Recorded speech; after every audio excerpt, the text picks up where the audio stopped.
பொதுவாகவே இந்த டீலிமிட்டேஷன், அதாவது வந்து மக்கள் தொகை கணக்கெடுப்பு, தொகுதி வரையறை செய்வது, அது 10 ஆண்டுகளுக்கு ஒரு முறை செய்ய வேண்டும்.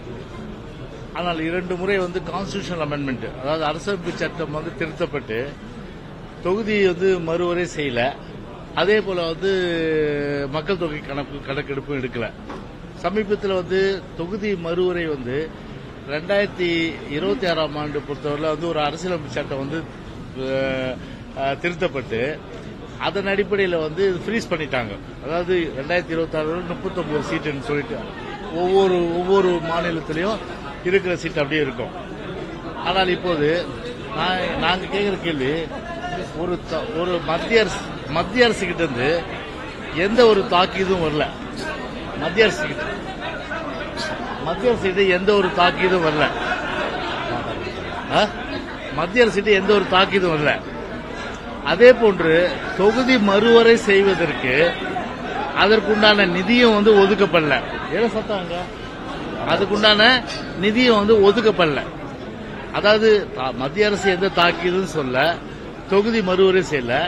2026 வரல இந்த ஸ்டேட்டஸ் கோ மெயின்டைன் பண்ணப்படும் சொல்லிட்டு இருக்கிற ஒரு சூழ்நிலையில இன்னும் ஒரு தொகுதி மறுவரை செய்து மக்கள் தொகை கணக்கெடுக்குன்னா 3 வருஷம் ஆகும்.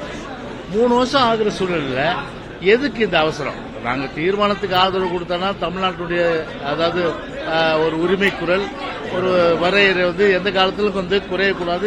அனைத்து இந்திய அண்ணா திராவிட முன்னேற்ற கழகத்துடைய அந்த நிலைப்பாடை நாங்க வந்து எடுத்து சொன்னோம். அது ஒரு பக்கம். ஏன்னா இந்த உரிமையை வந்து நாங்க எந்த காலத்தில் விட மாட்டோம்.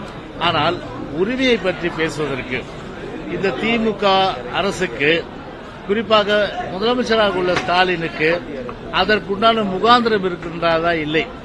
ஆண்டாண்டு காலமாக தமிழ்நாட்டுடைய உரிமைகளை வந்து தாரை வந்தது. கச்சத்தீவாக இருந்தாலும் சரி, இன்னைக்கு மீனவர் பார்த்தீங்கன்னா திருவோடு ஏந்தி போராடுறாங்க ராமேஸ்வரத்தில். அந்த உரிமையை மீட்பதற்கு எந்த நடவடிக்கை இல்லை. அதே போல காவிரி விவகாரத்தில் அதே போன்று பாத்தீங்கன்னா வந்து நீட் வந்து ஒரு கையெழுத்திலே நீட்டை ஒழிச்சிடும் சொன்னாங்க. அது செங்கலை தூக்கிட்டு நம்ம உதயநிதி ஸ்டாலின் ஊரா தெரிஞ்சாரு. ஆனா நீட்டுக்கு வந்து எந்தவித ஒரு அதை வந்து முடிவுக்கு கொண்டு வருவதற்கு நடவடிக்கை இல்லை. அதே போல யுஜிசி, அதாவது யூனிவர்சிட்டி கிராண்ட் கமிஷன், அது நம்முடைய மாநில கல்வி உரிமை பறிக்கின்ற விஷயத்துல அதுக்கு உண்டான நடவடிக்கையும் எதுவும் வந்து மீட்பதற்கு உண்டான நடவடிக்கை எடுக்கல. அதே போன்ற இருமொழி கொள்கையிலையும் இது போன்ற வந்து ஒரு அட்டை விடங்கள், இது போன்ற பல விஷயங்கள் எங்களால் சொல்ல முடியும். உதாரணத்துக்கு கல்வியை வந்து அன்றைக்கு ஒரு மாநில பட்டியலில் இருந்தது, அன்றைக்கு பொதுப்பட்டியல் கொண்டு போனாங்க. பொதுப்பட்டியல் கொண்டு போகும்போது அன்றைக்கு வந்து மத்தியில் 17 வருஷமா இருந்தாங்க ஆட்சியில். 17 வருஷமா இருந்த ஆட்சியில் இருந்தவங்க அதை நினைத்திருந்தால் மாநில பட்டியலில் சேர்த்து தான் நீட்டு போன்ற ஒரு கொடுமையான அரக்கன் தமிழ்நாட்டில் வந்திருக்க நியாயமில்லை.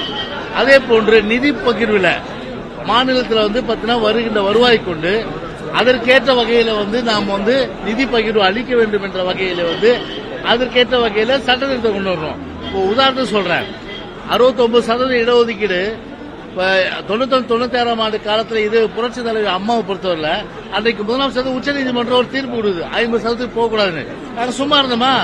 உடனே என்ன பண்ணோம்? பிரைம் மினிஸ்டர் சந்திச்சோம். 9வது கான்ஸ்டிடியூஷன் அமெண்ட்மெண்ட், அரசமைப்பு சட்டத்தை திருத்தணும்.